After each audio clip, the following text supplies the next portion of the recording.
Hello everyone, I'm Catherine Bosworth, the Director of Income Generation and Grants at Hospice UK, and the purpose of this video is to give you, our members, an update on our National Hospice Legacy campaign. So what I'm going to go through today is just a little bit of context and background on why we're doing this, and then to give you an update on where we are to date. So the context and background, why legacies and why now? So we've been looking at the legacy market a little bit, and looking back at 2022, the legacy overall legacy giving market was worth nearly £4 billion, and that relates to about 26% of voluntary income and 13% of total charity legacy income overall. When we look at kind of the drivers of growth, we've obviously got the baby boomers, that generation who are numerous, so we're expecting the number of deaths to increase, and they're also very wealthy as a cohort with high levels of home ownership in particular, all of which means that we're in this sort of golden moment where we're expecting legacy income to really grow. And looking at the average growth per year, it's about 4.5%.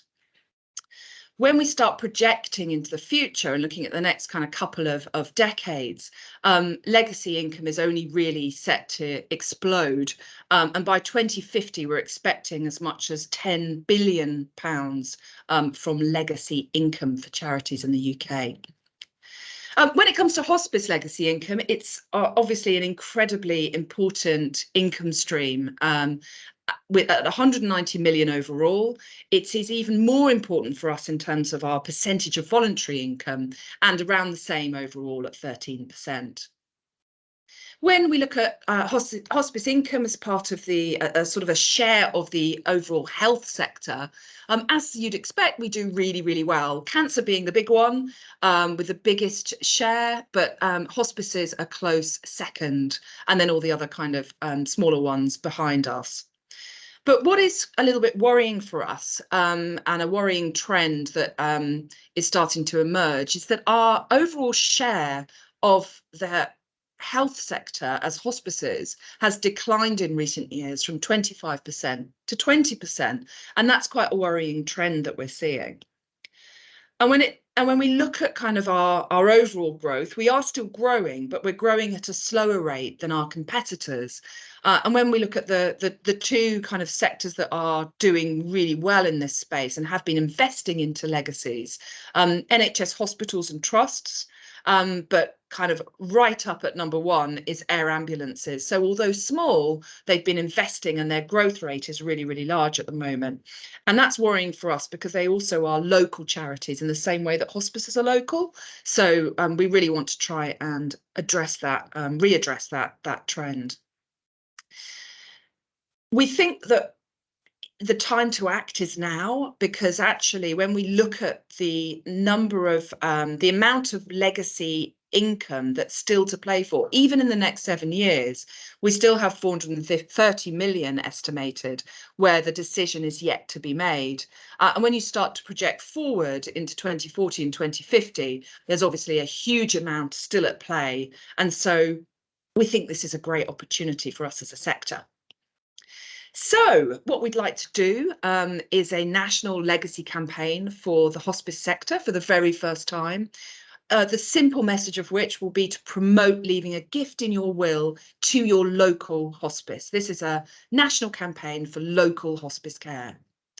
The aims of the campaign, quite simply, to grow legacy income for local adult and children's hospice care by promoting the importance and the impact of gifts in wills to all the UK's hospice charities. As a secondary aim, and really based on, the deemed success of this first campaign, we want a campaign that is designed to be long running, that we can return to year after year, and we could decide that as a sector moving forward, but we hope that this will be the first of many. To give you a little bit of key information, so the campaign is to be coordinated by Hospice UK. We think we're well placed to do that job, but it is by and for hospices, and will be funded by hospices. At the moment, we are planning for an October launch date this year. Obviously, that will be subject to agreement from our sort of steering group and our hospice advisory group. But I've certainly been feeling the pressure from hospices to get a move on with this. So we're really looking for this to kind of launch in the autumn. So we kind of need to get our skates on. As I say, it's a multi-year rolling campaign that we're hoping to design, but obviously we will judge that year one on some success factors, and that will be what will sort of determine what happens in the future. But our intention at the moment is this will be a multi-year campaign. At the moment, we're doing two things. We're sort of speaking to hospices and raising the funds so that we can have meaningful discussions with potential agency partners. But given that we're in October, we're also having discussions with those initial discussions with agencies. So we have a shortlist of 3 agencies who will be pitching next week. So that's kind of the last week of February. What we want to end up with is really a multi-channel, above the line brand campaign, really looking to drive awareness about hospice care and how brilliant it is, and the fact that if we want to protect that for generations to come, it's really important that you do leave a gift in your will to your local hospice, and that's one very good way that you can support the hospice. In terms of the sort of development of the campaign, obviously there'll be some stakeholder engagement. We'll be doing some audience research, but not repeating the reams of research that already exists out there for legacy marketing. This will be more about, what is the propensity to give to your local hospice when you've already decided to leave a gift in your will to a charity. So we will use that research to then use for the media buying strategy. We'll do this. Obviously, the agency will come back with their campaign strategy and the development. There'll be production costs in there, and depending on which channels we go down, will depend on how much those production costs are.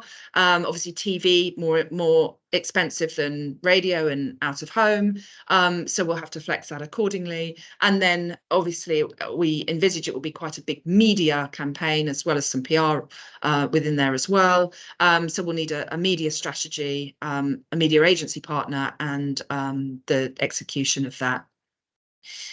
In terms of kind of what you get as a participating hospice, obviously part of the collective, which is really, really important, I think, for us as a sector, but also, you will be featured as a participating hospice on the web landing pages, probably in a drop-down menu. We'll have to work out the exact mechanics with the agency, but there might also be a hotspot map, but definitely a way where you are listed and linked so that people can go through then to your hospice, and your usual sort of supporter stewardship journey would kick in.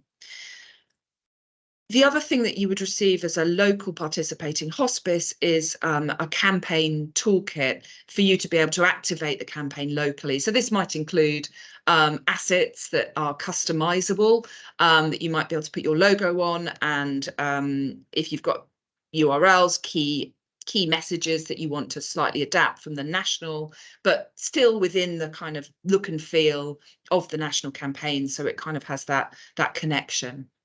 The success measures still need to be agreed, and we want to do that in conjunction with hospices and with our agency.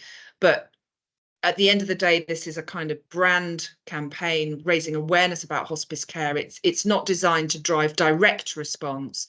So there'll be a number of brand metrics I think we can use in terms of measuring awareness pre and post the campaign of hospice care, and propensity then for action at the point that person might be then considering leaving a gift in their will.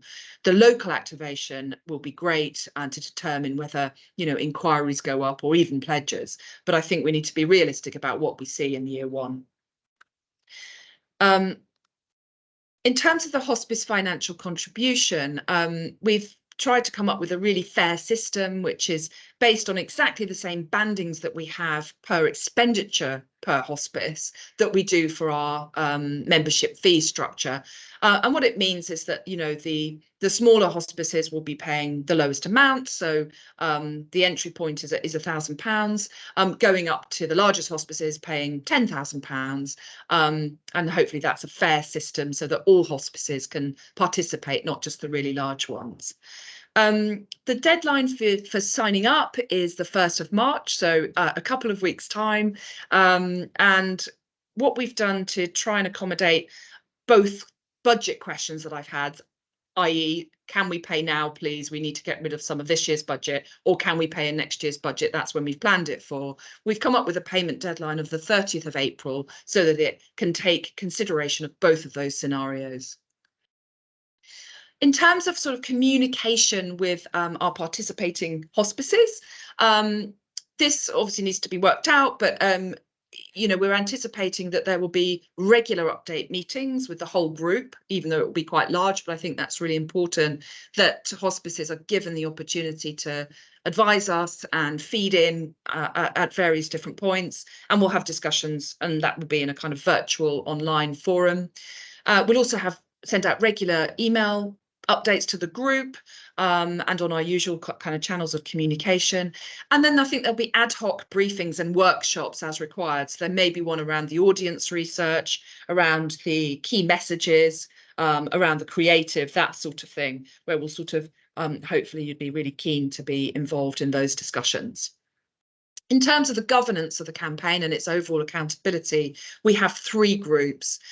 Firstly, a steering group that is made up of 10 hospice and Hospice UK representatives, mainly hospices, actually, both children's and adults.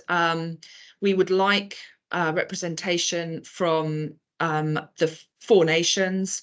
So we've kind of made provision for representatives from those countries to join.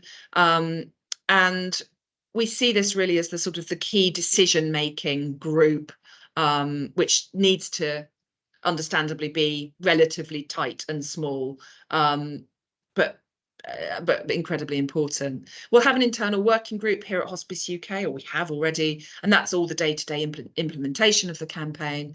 But then crucially important will be our sort of participating hospices advisory group, and we really see that as an advisory role, very participative. There'll be a lot of you, so you know, it will be difficult to manage at times, I'm sure, but we feel that it's really important that everyone feels that they have a say. Plus, of course, we have our usual stakeholder groups, the board, which is majority chief execs of hospices, our advisory council, who are elected representatives of each region or nation, and the forum of hospice chairs, again, trustees who are elected representatives of each region. So in terms of kind of where we're at, we're doing really well. We've had a great start. We're now nearly halfway in terms of the amount of hospices we'd like to sign up. And we've raised a total of £405,000. So we're over halfway in terms of the budget raised. Obviously, what we need to do is get to that kind of critical point of about 750,000, which we think gives us a reasonable budget for a sort of national campaign. So please do spread the word. Please do sign up. We're very keen that this will be a success for all hospices, and keen to see as many as possible taking part. We definitely have to start somewhere, and now is the time. So next steps, please sign up to the campaign. The deadline is the 1st of March. If you have any further questions, then please do get in touch with either myself, Catherine, or my colleague Isla, who is Hospice UK's legacy manager. Our emails are here on screen, but we'll drop a line round to everybody as well. Thank you for listening, and yes, hopefully speak to you soon. Thank you.